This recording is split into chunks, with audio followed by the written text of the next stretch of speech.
Here's the 4 best ways to analyze a boat online before you go out and look at it in person. So my name's Aaron O'Donoghue, and if you don't know me, I'm a marine engineer and surveyor, and in the last 8 years, I've inspected over 1,000 powerboats. In this video, I'm going to run you through everything I've learnt from looking at the videos online and then actually going out and doing surveys on them. This video is going to be useful if you're a prospective boat purchaser and you want to know what to look for, somebody who already owns a boat and you're going to list it and sell it shortly, or if you're a boat broker and you want to know what you should be asking the vendor for and what the potential buyers are going to be asking you around the listing. The 4 key points that I'll cover will be, firstly, what platforms to look on and what should be in the description, what to look for in the photos, what to look for in the service history, and where to find engine specific information and how it can help you. So to do the description, what I'll do is I'll start with 2 boats online and I'll compare the descriptions and I'll run running commentary on what I think. So the 3 best places to sell a boat in Australia: boat sales,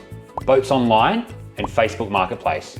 I'd say Facebook Marketplace is better for boats under 100 grand, and then the bigger and more expensive the boat, places like boats online and boat sales usually yield a better result. So what we'll do is we'll start with this Sunseeker 60, which is a common boat that I'd inspect. And here's my thoughts on the description. So first up, I'm gonna have a look. It's a year 2006, so it's about 18 years old. Because of the age, I'm gonna be looking for certain maintenance items. So from what I'm reading in this description, it has a lot about the specific type of boat, its features, but not a lot about the maintenance. My feedback for this listing description is to include some maintenance items. So what I'm gonna ask a client if they send me a listing is, firstly, when was the last salt water service? Because the boat's now 18 years old, it would have had to have been done a couple of times. Secondly, when was the last engine and generator service? When was the last anti-foul and polish? Is there been any work done to the exhaust mixing elbows? They're stainless and they typically start to leak at about 10 years. And lastly, any refit. That stuff also helps and can make a listing more desirable because there's been certain money spent on certain things. So the next thing I'll do is I'll have a look at another boat. So this is another Sunseeker, but it's a different price point, a lot more expensive. It's a 2010 model, so it's 14 years old. So the description, so it's got a little bit about the boat. What I like about this description is it's had a $2 million mechanical and cosmetic refit. So if someone sends me this, instantly my eyes and ears prick up and I'm like, tell me more. So basically they're saying everything's been done and there's nothing to spend. So when someone writes that, I think it's important to be a little bit careful. On the last point, I'll show you exactly how to find what should be done and when based on the engine manufacturer specs. And then you can cross-reference that when you actually check the boat out and look at the service history to see if it's all been done. I do like this listing description. It's not too long. It's covered a couple of the points that I'd be interested in hearing before I actually go and look at the boat. So it's had a refit, it's got new generators, it's had a whole bunch of upgrades. Less likely to have a buyer come along and say, it needs this, it needs this. So as a result, we need to negotiate. The other thing to consider with a listing description is if you say nothing about the maintenance, most of the time people will assume it's been done. If then they get a survey come along and someone says, hey, it hasn't had this, it hasn't had that, the price is going to get negotiated down. So being upfront and honest in the listing and saying what it actually does need gives a more accurate representation of the boat. So you're much more likely to get closer to that price that you're originally listing it for. So the next thing I'll do is I'll have a look at some of the photos. So this boat looks pretty amazing. It's obviously had this massive refit, cosmetic refit. Things like the teak, I'm looking at what does the corking look like on these 15, 20-year-old Sunseekers? The teak can start to wear out. What's the superstructure look like? Is there any cracks? See, this dash looks really good. You can see it's got all new upgraded electronics, which is amazing. That would have been thousands. I'm also looking at the roof and looking for, water leaks, timber trim, signs of water ingress. That's all stuff that's important. Cool. So look, I think this listing looks pretty attractive to me and I think it's well written with good photos. We've got some of the engine bay. I would probably like to see a little bit more under the engines or like a bird's eye view of the engines. Okay, so here's another photo, that's good. We've got a little bit more info on the engines.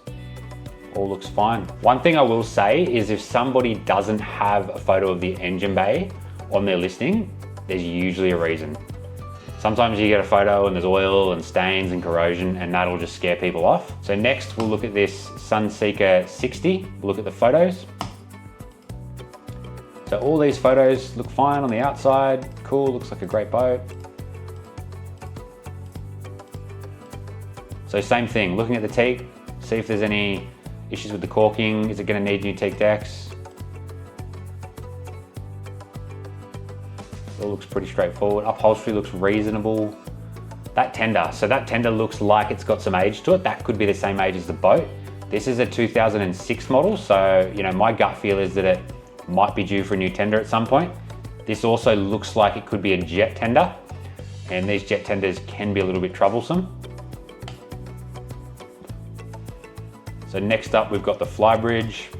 Generally, the flybridge area is pretty subject to weather, so it will usually look a little bit tattier up here, and a boat at this stage might need a little bit of a cosmetic refit up here. I'm looking at things like the seats, the cracking to the superstructure, what does the glass look like? These are all things that you might want to take into consideration.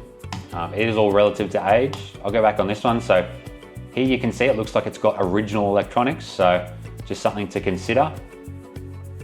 Inside, same again, looking at timber trim, roof lining, all that sort of thing. This one looks fine. Engine bay, so it's great they've put some engine shots up. What I'm looking for is corrosion around aftercoolers, heat exchangers, all that sort of thing can tell a little bit of a story. So look, this boat didn't have much about the maintenance, but the engine bay does look pretty neat and tidy. What I'd be doing in this case is I'd be asking for a little bit more information before I'm actually interested in the boat. So next up, what we'll do is I'll use this 60 Sunseeker with the MAN 900s as an example. I'm assuming this is gonna have D2848 LE 423s, which are like a 900 horsepower V8. What you can do is you can get on a website called Boat Diesel, and you can look up the engine and download some of the engine specifications. So I've already done that, and what I'll do is I'll bring it up here. So this is the spec sheet for a D2848 LE 423, which is likely the engine in that boat. You can see some specs, common rail, all that sort of thing, cool. The main reason I'd be downloading this is to see the fuel consumption. So they don't always have this on here, but this one does. You can see at 2300 RPM, which is full power, you're gonna be doing 182 liters per side per engine.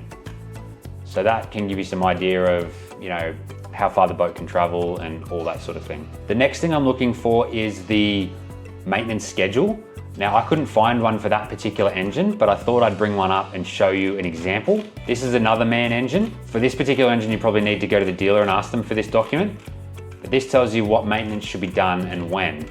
So if a buyer puts on the listing that the boat hasn't got $1 to spend, perfect maintenance records, and then you come along with this, and it's not the case, it's likely going to be a price reduction or some sort of negotiating. So here we go, maintenance schedule, light duty, M1, M2, M3, it tells you the hours that certain things are meant to be done. But then above that, it also has the time intervals. So this is more likely going to be when you're servicing a pleasure boat, because you don't generally get the hours. But here you can see M4 after every 4 years. Now let's see what's on that M4. So this is M1, this is all the basic stuff. M2, valve clearances, so that's a bit more major. M3, compression testing the engine, that's a pretty major job. Now M4, this is what I'm always banging on about, the saltwater service. So clean the charge air cooler, clean the heat exchanger, replace the coolant.